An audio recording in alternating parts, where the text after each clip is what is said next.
ନଣନ୍ଦ ଭାଗର ରୁମ୍। ଥରେ କହିଲେ ତମେ ବୁଝିପାରୁନା ନା କ'ଣ? 2 ମିନିଟ୍ କବାଟ ଖୋଲିଛି କି ନାହିଁ ଆସିଗଲେ ଆଉ ଘର ଗନ୍ଦା କଲେ। ଆରେ ଛାଡ଼, ତମର ଏବେ କ'ଣ ଭୁଲ? ଭୁଲ ତ ତମ ମାଆମାନଙ୍କର। ଗରିବ ଘରର ପିଲା କ'ଣ ଜାଣିଛନ୍ତି ଘରର ମହତ୍ଵ? ମାଆମାନେ ଯେମିତି ଛୁଆ ବି ତ ସେମିତି ହେବେ ନା। ଏମିତି କହି ପାଏଲ ତାର 2 ପୁତୁରାମାନଙ୍କୁ ଘର ବାହାରେ ଛିଡ଼ା କରିଦେଲା। ତୁମେ ବହୁତ ଖରାପ ପିଇସି, ଆମକୁ ତମ ରୁମ୍ରେ ଖେଳିବାକୁ ଦଉନ। ଆଇ ହେଟ୍ ୟୁ ପିଇସି, ଆଇ ହେଟ୍ ୟୁ। ଇଏ ହେଉଛନ୍ତି ମାଳତୀ ଦେବୀ। ମାଳତୀ ଦେବୀ ତାଙ୍କର ଗୋଟିଏ ଛୋଟ ଘରେ 2 ପୁଅ, ବୋହୂ, ନାତି ଆଉ ଝିଅ ସହିତ ରୁହନ୍ତି। ଭାଉଜ, ଭାଉଜ, ଏପର୍ଯ୍ୟନ୍ତ ସକାଳର ଖାଇବା ବନେଇନ? କ'ଣ କରୁଛ? 2 ଜଣ ଭାଉଜ ହେଇ ବି ସକାଳେ ରୋଷେଇ ଏପର୍ଯ୍ୟନ୍ତ ସାରିନ। ମୁଁ କ'ଣ ଖାଇ ଟିଫିନ୍ ଯିବି? ଘରେ ମାତ୍ର 8 ଜଣ ଲୋକ। 8 ଜଣ ଲୋକଙ୍କ ପାଇଁ ତମେ 2 ଜଣ ବୋହୂ, ତଥାପି ବି ତମର ସକାଳର ଖାଇବା ସରିନି। କ'ଣ କରୁଛ କେଜାଣି? ମୋତେ ଯଦି ସମୟ ଥାନ୍ତା ନା, ତାହେଲେ ମୁଁ ନିଜେ ରୋଷେଇ କରି ଆଉ ସମସ୍ତଙ୍କ ପାଇଁ ଖାଇବା ବନେଇ ସାରନ୍ତିଣି ମାତ୍ର 1 ଘଣ୍ଟା ଭିତରେ। କିନ୍ତୁ ତୁମେ ଏତେ ସକାଳୁ ଉଠି ବି ଏପର୍ଯ୍ୟନ୍ତ ରୋଷେଇ ସାରିନ। ତୁମମାନଙ୍କ ପାଇଁ ମୋର କ୍ଲାସ୍ ସବୁବେଳେ ମିସ୍ ହେଉଛି। ମୁଁ ଯାଉଛି କ୍ୟାଣ୍ଟିନରେ ଖାଇ ନେବି। ଆରେ ରହ, ମୁଁ ତୋ ପାଇଁ ଗରମ ରୁଟି ବନେଇ ଦଉଛି, ତୁ ଖାଇକରି ଯିବୁ। ପାଏଲ 5 ମିନିଟ୍ ଅପେକ୍ଷା କର, ଟିଫିନ୍ ପୁରା ରେଡ଼ି ହେଇଯାଇଛି। ଖାଲି ଟିକେ ଭଗବାନଙ୍କୁ ଭୋଗ ଲଗେଇ ଦିଏ, ତାପରେ ଖାଇବା ଦେବି। କିଛି ଦରକାର ନାହିଁ ମୋର ଖାଇବା। ଏ ଡାଇଲଗ୍ ଶୁଣି ଶୁଣି ମୁଁ ବୋର୍ ହେଇଗଲିଣି। ମୁଁ ଏବେ ଯାଉଛି କ୍ୟାଣ୍ଟିନରେ ଖାଇବି। ତୁମମାନଙ୍କ ପାଇଁ ସବୁବେଳେ ମୋର କ୍ଲାସ୍ ବି ମିସ୍ ହେଉଛି। ପାଏଲ ଏମିତି କହି ପର୍ସ ନେଇ ସେଠାରୁ ଚାଲିଗଲା। ଜାଣିଲୁ ନିକି, ଏ ଡେଲି ଡେଲି ନା କ୍ଲାସ୍ କରିବାକୁ ମୋତେ ଜମା ବି ଭଲ ଲାଗୁନି। କେତେ ବୋରିଂ ଲାଗୁଛି କହିଲୁ ଏ କ୍ଲାସ୍ କଲାବେଳେ? ଆରେ ତୁ କେତେବେଳେ କ୍ଲାସ୍ କରୁଛୁ ଯେ ତୋତେ ବୋର୍ ଲାଗୁଛି? ତୁ ତ ମାସକୁ 28 ଦିନ ରାହୁଲ ସାଙ୍ଗରେ ଗପିବାରେ ଲାଗିଲୁ। ଆଉ ଯେଉଁ 2 ଦିନ ବଳିଲା ଯେମିତି ସେମିତି କରି କ୍ଲାସ୍ କରୁ, ଆଉ ସବୁଦିନ କିନ୍ତୁ ତୋର ଆଟେଣ୍ଡାନ୍ସ ପଡ଼େ। ଛାଡ଼, ମୁଁ ତ ଏଇ 3 ବର୍ଷ ଡିଗ୍ରୀ ଭିତରେ ରାହୁଲକୁ ପଟେଇଛି, ଆଉ ତାକୁ ହିଁ ବାହା ହେବି। ତୁ କ'ଣଟା କରିଛୁ କହିଲୁ ଦେଖି? ଆସିଗଲା ମୋତେ କହିବାକୁ। ଆରେ ପାଏଲ, ତମେ ଆସି ପହଞ୍ଚିଗଲାଣି? ନାଇଁ, କୁଆଡ଼େ ଯାଇଥିଲ କହିଲ ଦେଖି? ଏତେ ଟାଇମ୍ ହେଲାଣି, ମୁଁ ଆସି ସକାଳୁ ତୁମକୁ ଅପେକ୍ଷା କରିଛି। ଦେଖିଲା ବେଳକୁ ତମେ ହଲି ହଲି ଆସି ପହଞ୍ଚିଛ। ଆଉ ଏଠି ମୋତେ ଏଇ ନିକିଠାରୁ କେତେ କଥା ଶୁଣିବାକୁ ପଡ଼ୁଛି। ଆରେ ମୁଁ ଖାଲିଟାରୁ ସେମିତି ବୁଲୁଥିଲି ନା କ'ଣ? କଲେଜରେ ଏମିତି ଚକ୍କର କାଟୁଥିଲି ଆଉ ସବୁ ତଥ୍ୟ ସଂଗ୍ରହ କରୁଥିଲି। ମୁଁ ଶୁଣିବାକୁ ପାଉଛି କି ପ୍ଲେସମେଣ୍ଟ ପାଇଁ କମ୍ପାନୀ ଆସୁଛନ୍ତି, ଆଉ ପ୍ଲେସମେଣ୍ଟ ପାଇଁ ଚୟନ କରାହେଉଛି ମାର୍କ ବେସିକ୍ରେ। ଆରେ ଏମିତି କଥା? ତାହେଲେ ମୋର ତ ହାତରୁ ପ୍ଲେସମେଣ୍ଟ ସବୁ କିଛି ହିଁ ଗଲାନି କି? ପାଏଲ, ତମେ କିଛି ଚିନ୍ତା କରନି। ମୁଁ ପ୍ରିନ୍ସିପାଲକୁ କହି ସବୁ ପେପରରେ ତୁମର 90 ଏଭବ୍ ଆଉ ଜବ୍ ବି ପୁରା ପକ୍କା। ପାଏଲ, ତୋର ସିନା ରାହୁଲ ଅଛି, ମୁଁ ଏବେ ଚାଲିଲି ମୋର ପାଠ ପଢ଼ିବାକୁ। ଏପଟେ ପାଏଲ କ୍ୟାଣ୍ଟିନରେ ମନ ଭରି ଖାଇଥିଲା, ଆଉ ସେପଟେ ମାଳତୀ ଦେବୀ ବୋହୂମାନଙ୍କର ଟିଉସନ୍ ନେଲେ। ସବୁବେଳେ ତୁମ ପାଇଁ ମୋ ଝିଅକୁ କ୍ୟାଣ୍ଟିନରେ ଖାଇବାକୁ ପଡ଼ୁଛି। ଆରେ ଭଲ ଖାଇବା ଖାଇଲେ ତ ଭଲରେ ପାଠ ମନେ ରହିବ ଆଉ ଚାକିରି କରିବ। ତମେମାନେ ମୋ ଝିଅ ପାଇଁ ଭଲରେ 2ଟା ଖାଇବା ବି ରୋଷେଇ କରିକି ଦେଇପାରୁନ।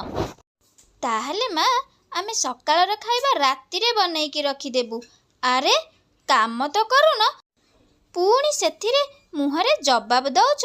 ହଉ ଠିକ୍ ଅଛି। ମାମା, ମୁଁ ନା ମୋ ମ୍ୟାଥ୍ କପି ପାଉନି। ମୋର କାଲି ଏକ୍ଜାମ୍ ଅଛି, ମୋତେ ରିଭିଜନ୍ ବି କରିବାର ଅଛି ନା। ତମେ ମୋ ମ୍ୟାଥ୍ କପି ଖୋଜିକି ଦିଅ ନା। ପ୍ରଥମେ ତ ଏଇଟା ହେଉଛି ଏଡ଼ିକି ଛୋଟ ରୁମ୍, ସେଥିରେ ପୁଣି ଆର ମ୍ୟାଥ୍ କପି ଦରକାର। ଏକ୍ଜାମ୍ ପୂର୍ବରୁ ଆକୁ ଆଇନଷ୍ଟାଇନ୍ ବନିବାର ଅଛି। ଏଇ ରୁମ୍ ଭିତରେ ଆଙ୍କର ଫାଇଲ୍, ଆର ବୁକ୍, ସେଥିରେ ପୁଣି ମୋର ଶାଢ଼ୀପଟାକୁ ରହିବା ପାଇଁ ଜାଗା ନାହିଁ ଯେ ବାହାରେ ସବୁ ମୋର ଲୁଗାପଟା ପଡ଼ିଛି। କୋଉଠୁ ଏ ଅଳିଆ ଭିତରୁ ମୁଁ ଆର ବୁକ୍କୁ ଏବେ ଖୋଜିବି ଯେ? ଇଏ ହେଉଛି ନେହା ନେହାର ଯାହା ଅବସ୍ଥା ସେପଟେ ଈଶାର ବି ସେଇ ଅବସ୍ଥା। ରାସ୍ତାରେ କାମ କରି ଶୋଉଥିବା ଲୋକମାନଙ୍କର ତ ଭଲ ଜୀବନ, କାହିଁକି ନା ସେଠାରେ ସିଏ ରାସ୍ତାରେ ଆଟଲିଷ୍ଟ ତ ଭଲରେ ଶାନ୍ତିରେ ଟିକେ ଶୋଇପାରୁଛନ୍ତି। ଏପଟେ ମୁଁ ଅଫିସରୁ କାମ କରି କରି ଆସିବି, ଆଉ ଏପଟେ ଶୋଇଲା ବେଳକୁ ରାତି 12ଟା ଯାଏଁ ଲାଇଟ୍ ଅନ୍ ଥିବ। ଆରେ ଲାଇଟ୍ ତ ଟିକେ ଅଫ୍ କରିଦିଅ, ମୁଁ ଟିକେ ଶାନ୍ତିରେ ଶୋଇବି। ଆରେ ଦେଖୁଛ ତ ଚିଣ୍ଟୁ ପାଠ ପଢ଼ୁଛି, କାଲି ତାର ଏକ୍ଜାମ୍, ସେଥିପାଇଁ ଟିକେ ସେ ଲେଟ୍ ନାଇଟ୍ ଯାଏଁ ପଢ଼ୁଛି। ଏଡ଼ିକି ଛୋଟ ରୁମ୍ରେ 3 ଜଣ ରହିଲେ ତ ଏଇ ଅବସ୍ଥା ହେବ। ସମସ୍ତଙ୍କର ଛୋଟ ରୁମ୍, ପିଲାମାନଙ୍କୁ ପଢ଼ିବା ପାଇଁ କୋଉଠି ବି ଜାଗା ନାହିଁ। ପାଏଲ ଦିଦି ଏକୁଟିଆ ତାଙ୍କ ରୁମ୍ରେ ଶୋଉଛନ୍ତି। ଯଦି ରୁମ୍ ଦିଅନ୍ତେ ତାହେଲେ ପିଲାମାନେ ସେଠି ଟିକେ ମନ ଖୁସିରେ ଖେଳନ୍ତେ ଆଉ ପାଠ ପଢ଼ିପାରନ୍ତେ। ନେହା ଆଉ ଈଶା ଦୁଇ ଜଣଙ୍କର ଛୋଟ ରୁମ୍ ଥିଲା, ଆଉ ସେଥିରେ ପୁଣି 3 ଜଣ ଲୋକ ରହିବା ପାଇଁ କଷ୍ଟ ଥିଲା। ଏପଟେ ପାଏଲ ତାର ମାଷ୍ଟର ବେଡରୁମ୍ରେ କିଙ୍ଗ ସାଇଜ୍ ବେଡ୍ରେ ଶୋଇ ହସି ହସି ରାହୁଲ ସାଙ୍ଗରେ କଥା ହଉଥାଏ। ପାଏଲ, ତମେ ଯେତେବେଳେ କଲେଜକୁ ଆସୁଛ ସେତେବେଳେ ରୁମ୍ ଲକ୍ କରିକି ଆସୁନ କି? ମୋତେ ଲାଗୁଛି ତମେ ଥରେ କହୁଥିଲ ନା ତମର ପିଙ୍କ ପର୍ସ ଗୋଟେ କୋଉଠି ଛାଡ଼ି ଦେଇ ଆସିଛ। ମୋତେ ଲାଗୁଛି ତମର ଭାଉଜମାନେ ହିଁ ଚୋରି କରିଥିବେ, କାହିଁକି ନା ତମେ ତ ଦିନ ସାରା ଆସି କଲେଜରେ ରହିଲ। ତମ ପଛରେ ରୁମ୍ରେ ସେ କ'ଣ କରୁଛନ୍ତି ତମେ କ'ଣ କିଛି ଜାଣିଛ? ଏବେ ତାଲା ଲଗେଇକି ଆସିବ। ତମେ ଠିକ୍ କହିଛ ରାହୁଲ, ମୋ ଆଗରେ ତ ସେମାନେ ମୋ ରୁମ୍କୁ କେହି ପଶନ୍ତିନି। ମୋତେ ଲାଗୁଛି ମୁଁ ଆସିଲା ପରେ ସେମାନେ ମୋ ରୁମ୍କୁ ଆସି ସବୁ ଚୋରି କରୁଥିବେ ଆଉ ଜିନିଷପତ୍ରରେ ଲାଗୁଥିବେ। ମୁଁ କାଲିଠୁ ରୁମ୍ରେ ତାଲା ପକେଇ ହିଁ ଯିବି। ପରଦିନ ସକାଳ ପାଏଲ ଯେତେବେଳେ କ୍ଲାସ୍ ଯାଏ ତା ରୁମ୍ରେ ତାଲା ପକେଇ ହିଁ ଯାଏ। ପାଏଲ ଯିଏ କଲେଜ ଯାଉଥିଲା, ଚାକିରି କରିନଥିଲା, ସେଥିରେ ତ ଭାଉଜମାନଙ୍କ ଉପରେ ଆଉ ଘରେ ଏତେ ଭାଉ ଦେଖଉଥିଲା। ଏବେ ପାଏଲ ଚାକିରି କଲାଣି, ସେଥିପାଇଁ ତାର ଭାଉ ଆହୁରି ଅଧିକ ବଢ଼ିଯାଇଛି। ଏବେ ଘରେ ଭାଉଜମାନଙ୍କ ସହିତ ଆହୁରି ଖରାପ ବ୍ୟବହାର କରିବାରେ ଲାଗିଥିଲା। ଏମିତି ଗୋଟେ ଦିନ, ଦିଦି ତମେ ତ ଦିନସାରା ଅଫିସରେ ରହୁଛ, ତୁମର ରୁମ୍ ସବୁବେଳେ ଫାଙ୍କା ରହୁଛି, ତମେ ତାଲା ପକେଇ କ'ଣ ପାଇଁ ଯାଉଛ? ତମେ ଯଦି ଖୋଲା କରି ଯାଆନ୍ତ ତାହେଲେ ପିଲାମାନେ ବି ଏଇ ରୁମ୍ରେ ଟିକେ ଖେଳନ୍ତେ ଆଉ ପାଠ ବି ପଢ଼ନ୍ତେ। କ'ଣ କହିଲ? ଜାଣିଛ ନା ମୋ ରୁମ୍ରେ କ'ଣ ଅଛି? ମୋ ରୁମ୍ରେ ଲ୍ୟାପଟପ୍ ଅଛି, ସେଇଟା ପୁଣି ଅଫିସର। ପିଲାମାନେ ଖେଳୁ ଖେଳୁ ଯଦି ଲ୍ୟାପଟପ୍ ଭାଙ୍ଗିଗଲା କିଏ ପଇସା ଦେବ? ତମେ ଦେବ? ତମେ ଜାଣିଛ? ଜାଣି ତ ନଥିବ ନା, ଗରିବ ଘରରୁ ଆସିଛ, ଲ୍ୟାପଟପ୍ର ମୂଲ୍ୟ କେତେ ସେଇଟା ବି ଜାଣିନ। କହିଲେ କ'ଣ ନା ରୁମ୍ ଖୋଲା କରିକି ଯାଅ। ଭାଉଜ ନେହାକୁ ଏମିତି ଅପମାନ ଦେଇ ସେଠାରୁ ପାଏଲ ଚାଲିଗଲା। ସେଇଦିନ ସନ୍ଧ୍ୟାବେଳେ ପିଲାମାନେ ଟିଉସନ୍ ହେଉଥିଲେ, ଆଉ ଟିଉସନ୍ କରିବା ପାଇଁ ତାଙ୍କର ମ୍ୟାଡ଼ାମ୍ ଆସିଥିଲେ। ମ୍ୟାଡ଼ାମ୍ ଯେତେବେଳେ ପାଠ ପଢ଼େଇବାକୁ ଆରମ୍ଭ କଲେ ସେତେବେଳେ ବାହାର ପଟୁ କାନ୍ଥରୁ ଆବାଜ ଆସିଲା ବାସନ ମଜାର ସାଉଣ୍ଡ। ଆଉ ସାଉଣ୍ଡ ଏତେ ଜୋରରେ ଥିଲା ଯେ ମ୍ୟାଡ଼ାମ୍ ଠିକ୍ସେ ପାଠ ପଢ଼େଇ ପାରୁନଥିଲେ। ମ୍ୟାଡ଼ାମ୍ ପିଲାମାନଙ୍କୁ ପାଠ ପଢ଼େଇ ପାରୁନଥିଲେ। ଗୋଟିଏ ପରେ ଗୋଟିଏ ସାଉଣ୍ଡ ଧୀରେ ଧୀରେ ଆସି ସେମାନଙ୍କ କାନରେ ବାଜୁଥିଲା, ଆଉ ପିଲାମାନେ ଡିଷ୍ଟର୍ବ ହେବାକୁ ଲାଗୁଥିଲେ। ସେଥିପାଇଁ ମ୍ୟାଡ଼ାମ୍ ଶୁଣନ୍ତୁ, ଆପଣଙ୍କ ପିଲାମାନଙ୍କ ଭବିଷ୍ୟତ କଥା ଭାବିଲେ ମୋତେ ଦୁଃଖ ଲାଗୁଛି। ପାଠ ପଢ଼େଇବା ଟାଇମ୍ରେ କିଛି ନା କିଛି ଆବାଜ ଆସି ପିଲାମାନଙ୍କ କାନରେ ବାଜୁଛି, ସେଥିପାଇଁ ସେମାନେ ଡିଷ୍ଟର୍ବ ହେଉଛନ୍ତି। ଗୋଟେ ଏକ୍ସଟ୍ରା ରୁମ୍ ଦେଲେ ଭଲ ହୁଅନ୍ତା। ମ୍ୟାଡ଼ାମ୍ ଆଜି ଆପଣ ଟିକେ ଆଡ଼ଜଷ୍ଟ କରିଦିଅନ୍ତୁ, କାଲିଠାରୁ ମୁଁ କିଛି ଭାବିବି। ଈଶା ଯାଇ ଏ ବିଷୟରେ ତା ବଡ଼ ଯା ପାଖରେ କହିଲା। କ'ଣ କରିବା କହିଲୁ? ଏ ଘରେ ଗୋଟିଏ ଏକ୍ସଟ୍ରା ରୁମ୍ ଅଛି ପାଏଲ ଦିଦିଙ୍କର। ଦିନସାରା ଅଫିସ୍ ଯାଉଛନ୍ତି କିନ୍ତୁ ରୁମ୍ ଖୋଲା ନ ରଖି ଚାବି ପକେଇ ଯାଉଛନ୍ତି। ଆମେ କରିବା କ'ଣ କହିଲୁ ଟିକେ? ମୁଁ ଭାବୁଛି ତାଙ୍କୁ ବାହାଘର କରେଇଦେଲେ ଭଲ ହୁଅନ୍ତା। ତାଙ୍କର ତ ଏବେ ବାହାଘର ବୟସ ହେଇଗଲାଣି। ତାଙ୍କ ଭାଇମାନଙ୍କୁ କହିବା ଆଉ ତାଙ୍କର ବାହାଘର କରେଇଦେବା। ସିଏ ବାହା ହୋଇ ଚାଲିଗଲା ପରେ ରୁମ୍ଟା ଆମର ହବ। ପିଲାମାନେ ସେଠି ଖେଳିବେ ଆଉ ପଢ଼ାପଢ଼ି ବି କରିବେ। ଆମର କିଛି ଅସୁବିଧା ବି ହବନି। ଦୁଇ ଭାଉଜ ପାଏଲର ବାହାଘର କଥା ତାଙ୍କର ଭାଇକୁ କହିଲେ। ଆରେ ମୁଁ ତ ଆଜି ପର୍ଯ୍ୟନ୍ତ ମୋ ଭାଇମାନଙ୍କୁ କୌଣସି କାମ କରିବାକୁ ଦେଇନି। ଆଜି କେମିତି ଏତେ ବଡ଼ କାମ ଦେଇଦେବି? ସେଥିପାଇଁ ମୁଁ ମୋ ନିଜ ବାହାଘର ନିଜେ ଠିକ୍ କରିଛି। ପାଏଲ ନିଜେ ଠିକ୍ କରିଥିବା ରାହୁଲକୁ ଘର ଲୋକଙ୍କ ଆଗରେ କହିଲା। ଆଉ ତାର ମା ଭାଇ ସମସ୍ତେ ସେଥିରେ ରାଜି ହେଲେ। ପୁଅ ରାହୁଲ, ମୋର ପାଏଲ ଗୋଟେ ବୋଲି ଝିଅ, ତାକୁ ସବୁବେଳେ ଭଲରେ ରଖିବ। ତା ମନରେ ଯେମିତି କଷ୍ଟ ନ ଦେବ। ମା, ଆପଣ ଚିନ୍ତା କରନ୍ତୁନି। ମୁଁ ପାଏଲକୁ ମୋ ନିଜ ଜୀବନଠାରୁ ବି ଅଧିକ ଭଲ ପାଏ। ତାକୁ ମୋ ଜୀବନର ସବୁ ଖୁସି ଦେବାକୁ ଚେଷ୍ଟା କରିବି। ଆମକୁ ଏବେ ବିଦାୟ ଦିଅନ୍ତୁ। ଆମେ ଆମ ଜୀବନ ଯେମିତି ଖୁସିରେ କାଟିବୁ। ଆରେ ପାଏଲ, ରୁମ୍ରେ କ'ଣ ତାଲା ପକେଇବନି ନା କ'ଣ? ରୁମ୍ରେ ମୋର ଆଉ ଅଛି କ'ଣ? ମୁଁ ତ ସବୁ ନେଇଯାଇଛି। ଆଉ କିଛି ବି ଜିନିଷ ନାହିଁ ରୁମ୍ରେ। ତାଲା କ'ଣ ପାଇଁ ପକେଇବି? ହେଲେ ତମେ ତାଲାଟା ପକେଇ ଆସ। ନିଜ ଭାଗ କେବେ ବି ଛାଡ଼ନି। ତାପରେ ବିଦାୟ ପୂର୍ବରୁ ପାଏଲ ତା ରୁମ୍ର ତାଲା ପକେଇ ଚାବି ନେଇଗଲା। ବିଚାରୀ ଦୁଇ ଯା ଭାବୁଥିଲେ ପାଏଲର ବାହାଘର ପରେ ରୁମ୍ଟା ତାଙ୍କର ହେଇଯିବ, କିନ୍ତୁ ହେଲା କିଛି ଓଲଟା। ସେଥିପାଇଁ ସିଏ ତାଙ୍କ ଶାଶୁକୁ ଯାଇ କହିଲେ, ମା, ପାଏଲ ତ ଏଠାରେ ଆଉ ନାହାନ୍ତି। ସିଏ ତ ତାଙ୍କର ଶାଶୁଘରକୁ ଚାଲିଗଲେଣି। ତାଙ୍କ ରୁମ୍ଟା ଆଉ ତାଲା ପଡ଼ିଛି କ'ଣ ପାଇଁ? ଆରେ ସବୁବେଳେ ମୋ ଝିଅର ରୁମ୍ରେ ତମର ଆଖି। ଯଦି ତମର ଏକ୍ସଟ୍ରା ରୁମ୍ ଦରକାର, ଯାଅ, ତାହେଲେ ମୋ ଝିଅ ଭଳିଆ ଜବ୍ କରିବ ଆଉ ମହଲ ବନେଇ ସେଠାରେ ଆରାମରେ ରହିବ। ଏତେ ସବୁ କରିକି କ'ଣ ଫାଇଦା କହିଲ ଦିଦି? ପୁରା ପ୍ଲାନ୍ ଫ୍ଲପ୍ ହେଇଗଲା।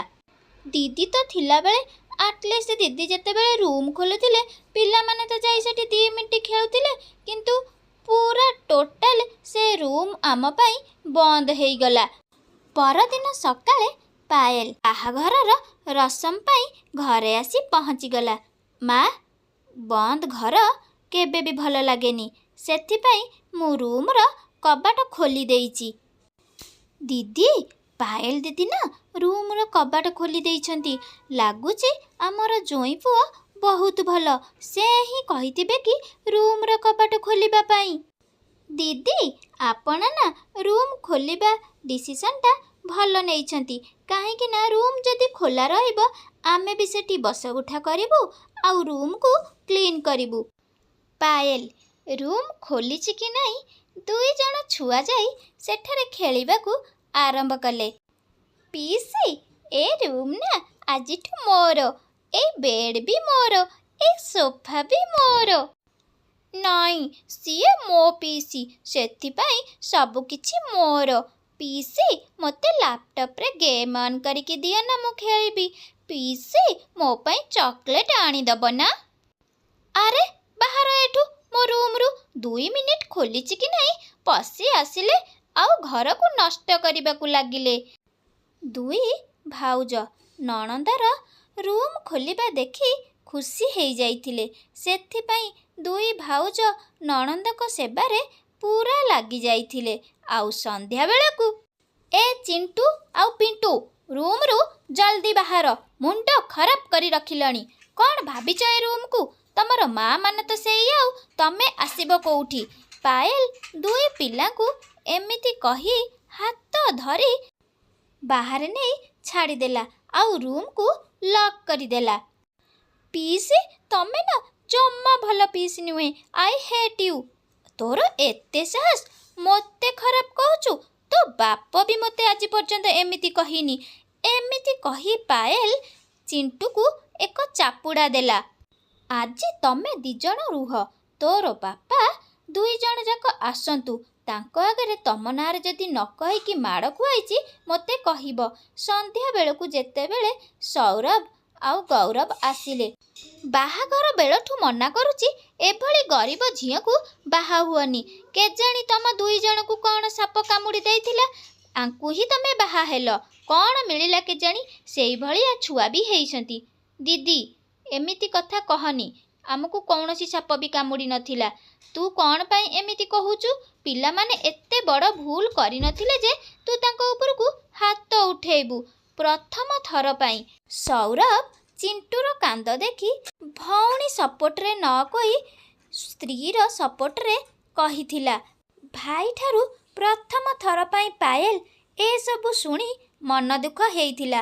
ଆଉ ରୁମ୍କୁ ଯାଇ ରାହୁଲ ଦେଖ ନା ଏ ଘରେ ମୋତେ କ'ଣ କରୁଛନ୍ତି। ତୁମକୁ ଧନ୍ୟବାଦ ଯେ ତମ ପାଇଁ ମୋର ଚାକିରି ହେଇଗଲା, ନହେଲେ ଏ ଲୋକ ମୋତେ ଖାଇବାକୁ ବି ଦେଇନଥାନ୍ତେ। ମୁଁ ଥାଉ ଥାଉ ତମର କିଏ କ'ଣ କରିବ ତା ଗୋଡ଼ ଭାଙ୍ଗିଦେବି। ଇଚ୍ଛା ହେଉଛି କି ତମକୁ ଯାଇ ଏବେ ସେଠାରୁ ନେଇ ଆସିବି ବୋଲି, କିନ୍ତୁ ଇଏ ମୋର ଭୁଲ ଡିସିସନ୍ ହେବ। ମୁଁ ଚାହୁଁଛି କି ତମେ ସେଇଠାରେ ରୁହ ଆଉ ତମ ନିଜ ରୁମ୍ରେ ତମର ହକ୍ ଜମାଅ। ଏମିତିରେ ବି ତମେ ଘରେ ବସି ବସି ଖାଉଛ। ଆରେ ଅଫିସ୍ ଯାଅ ଆଉ ଘରେ ଆସିକି ଆରାମରେ ଖାଅ ଆଉ ସେଠି କିଛି ଦିନ ରହିଯାଅ। ଆଉ ପେପର ବନେଇ ନିଜ ଘରର ଗୋଟେ ହିସ୍ସା ବି ତାଙ୍କଠାରୁ ଆଣ। ଆଉ ଏଠି ତ ତମର ସ୍ୱାମୀ ଅଛନ୍ତି, ତାପରେ ହିସ୍ସା ନେଇ ଆସି ଆମ ଘରକୁ ଆସିଯିବ। ମୁଁ ବୁଝିଗଲି ରାହୁଲ, ଦେଖ କାଲିଠୁ ମୁଁ କ'ଣ କରୁଛି। ତା ପରଦିନଠାରୁ ଘରେ ସବୁବେଳେ ସେଇ ଗୋଟିଏ ତମାସା। ରୁମ୍କୁ ନେଇ ଗୋଟେ ଦିନ ଚିଣ୍ଟୁ ଆଉ ମଣ୍ଟୁ ସ୍କୁଲରୁ ଆସି କହିଲେ। ଚିଣ୍ଟୁ କହିଲା, ମାମା ଶିଳ୍ପା ମ୍ୟାମ୍ କହିଛନ୍ତି ଏଥର ଆମ ରୁମ୍ରେ ପଢ଼େଇବେ। ତମେ କିଛି କର ନା। ତମେ ତ ଜାଣିଛ ଆମ ରୁମ୍ କେତେ ଛୋଟ, ଖଟ ଉପରେ ହିଁ ସବୁ ଜିନିଷ ପଡ଼ିଛି। ଶୁଣେ, ମୋତେ କିଛି କହିବା ଦରକାର ନାହିଁ। କହିବୁ ଯା ତୋ ପାପାଙ୍କୁ, ତୋ ପାପା ହିଁ କିଛି ଯୋଗାଡ଼ କରିବେ। ମାମା ମୋ ସାଙ୍ଗମାନଙ୍କର ତ ପର୍ସନାଲ ରୁମ୍ ଅଛି, ଆଉ ଏଠି ଆମକୁ ପଢ଼ିବା ପାଇଁ ବି ରୁମ୍ ମିଳୁନି। ପିଲାମାନଙ୍କର ଏସବୁ କଥା ପାୟଲ ଶୁଣୁଥାଏ, ଆଉ ସେଥିପାଇଁ ସେ ତାଙ୍କ ପାଖକୁ ଆସି କହିଲା, ସବୁବେଳେ ତ ତମମାନଙ୍କର ମୋରି ରୁମ୍ରେ ହିଁ ଆଖି। ଆରେ ତମର ଯଦି ଏତେ ରୁମ୍ ଦରକାର, ତମ ଶାଶୁ ଶ୍ୱଶୁରଙ୍କର ରୁମ୍ ହିଁ ମାଗିନିଅ। ସେଠାରେ ତମେ ଭଲରେ ଆରାମରେ ରହିବ ଆଉ ପିଲାମାନେ ବି ଭଲ ପାଠ ପଢ଼ିବେ। ତମ ଶାଶୁ ଶ୍ୱଶୁର ତ ମାତ୍ର 2 ଜଣ, ସେଠାରେ ସିଏ କାହିଁ ରହିବେ? ତାଙ୍କୁ କୁହ ସିଏ ତମକୁ ରୁମ୍ ଛାଡ଼ିଦେବେ। ମୋ ରୁମ୍ରେ ତମର କ'ଣ ପାଇଁ ଆଖି? ଏସବୁ କଥା ଶୁଣିଲା ପରେ ଆଜି ପର୍ଯ୍ୟନ୍ତ ଚୁପ୍ ବସିଥିବା ନନ୍ଦବାବୁ, କ'ଣ କହିଲୁ? ଶାଶୁ ଶ୍ୱଶୁରଙ୍କର ରୁମ୍ ନେଇଯିବେ? ପାୟଲ ତୁ କ'ଣ କହୁଛୁ ମୁଁ ଠିକ୍ରେ ବୁଝିପାରୁନି। ଆରେ ମୁଁ ମୂର୍ଖ ଥିଲି କି ସବୁ କାମ ମୋର ବୋହୂମାନଙ୍କଠାରେ କରେଇଥିଲି। ନା ତୁ ମୋ ପାଇଁ କିଛି କରିଛୁ ନା ସେମାନଙ୍କ ପାଇଁ କିଛି କରିଛୁ। ତଥାପି ବି ମୁଁ ତୋତେ ଭାଉ ଦେଉଥିଲି। ନିଜ ଇଚ୍ଛାରେ ଚାକିରି କଲୁ ଆଉ ନିଜ ଇଚ୍ଛାର ପୁଅକୁ ବି ବାହା ହେଲୁ। ସେଥିରେ ବି ତୋ ମନ ଶାନ୍ତି ହେଲାନି ଯେ ପୁଣି କହୁଛୁ ଆମର ରୁମ୍ ତୋତେ ଦରକାର। ମୋତେ ଏମିତି ଝିଅର ଆବଶ୍ୟକତା ନାହିଁ। ତୋର ଏବେ ବାହାଘର ହେଇସାରିଛି, ଏ ଘର ଏବେ ତୋର ନାହିଁ। ତୁ ଏବେ ଯା ତୋ ଶାଶୁ ଘରେ ତୋ ଶାଶୁଘର ସମ୍ଭାଳିବୁ। ମମି ତମେ ଇଏ କ'ଣ କହୁଛ? ଶୁଣେ ପାୟଲ, ତୁ ବାହାଘରର ରସମ ପାଇଁ ଆସିଥିଲୁ ନା? ଏବେ ତୋର ରସମ ସରିଯାଇଛି। ସୂତା ଭଳି ନାକୁ ମାତ୍ର ଯେଉଁ ସମ୍ପର୍କ ବଞ୍ଚିଛି ତାକୁ ତୁ ଆଉ ଛିଡ଼େଇବାକୁ ଚେଷ୍ଟା କରେନି, ନହେଲେ ସମ୍ପର୍କ ଆହୁରି ଖରାପ ହେଇଯିବ। ଭଲ ହେବ ତୁ ଏଠାରୁ ଭଲରେ ଭଲରେ ଚାଲିଯା। ବାପ ମାଆଙ୍କଠାରୁ ପାୟଲ ଏମିତି କଥା ଶୁଣି ଚୁପ୍ ରହିବା ଛଡ଼ା ଆଉ କିଛି ଉପାୟ ନଥିଲା। ପରଦିନ ସକାଳେ ପାୟଲ ତା ଶାଶୁଘରକୁ ଚାଲିଗଲା ଆଉ ତା ଶାଶୁଘର ସମ୍ଭାଳି